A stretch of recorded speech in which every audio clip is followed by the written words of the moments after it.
Brought to you by NBC bearing, भारताची पहिली bearing उत्पादक। भूमिका काय आपली?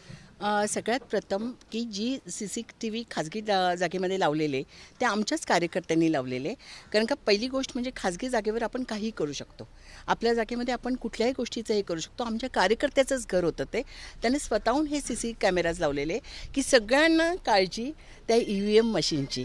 सगळ्यांना महत्त्वाचा विषय होता की मी मगाशी सांगितल्याप्रमाणे की तिथे एका आघाडीचं भवितव्य त्या EVM मशीनमध्ये नाही आहे, अख्ख्या पेठ वडगावचं भवितव्य त्याच्यामध्ये आहे। तिथं विद्या गुलाबराव पोळ हा नगराध्यक्ष पदाचं तिथं भवितव्य महत्त्वाचं नाही आहे, आमच्या गावाचं भवितव्य महत्त्वाचं, म्हणून आम्ही ते कॅमेरे लावलेले।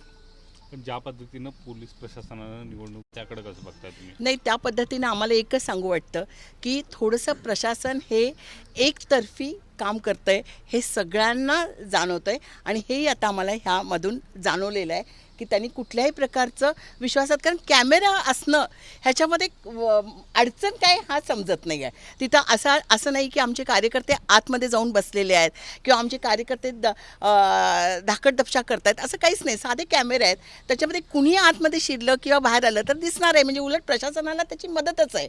आणि असं असूनसुद्धा प्रशासन काढतंय, ह्याच्यामध्ये थोडंसं आम्हालासुद्धा थोडंसं विचार करावा भाग पडतं आहे। म्हणूनच इथं ह्या सगळ्या महिला शक्ती इथं जमा झालेल्या आहेत, काळजीपोटी जमा झालेल्या आहेत की त्या EVM मशीनमध्ये काही घोटाळा होऊ नये म्हणून जमा झालेले आहेत इथे। पण महिला त्या ठिकाणी सुद्धा जमा झाल्या होत्या, मात्र पोलीस त्यावरती गुन्हे दाखल करू दडपशाही आणण्याचा प्रयत्न माध्यमांच्या प्रतिनिधींनी देखील आरेतुरीची भाषा त्यांनी वापरली नाही, मग त्यांना ते आता आपण सगळ्यांनी हे करून दाखवायला पाहिजे ना की माध्यम असेल, महिला शक्ती असेल, ह्या सगळ्यांनी त्यांना दाखवून द्यायला पाहिजे की हा लढा जनसेवेचा आहे आणि हा चुकीचा नाही आहे, हे त्यांना दाखवून द्यायला पाहिजे आपण।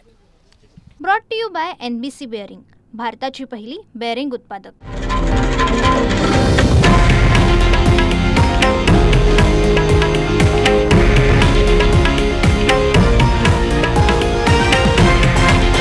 हे आहे देशातील नंबर 1 न्यूज नेटवर्क आणि आपण पाहत आहात TV9 मराठी, एकमेव।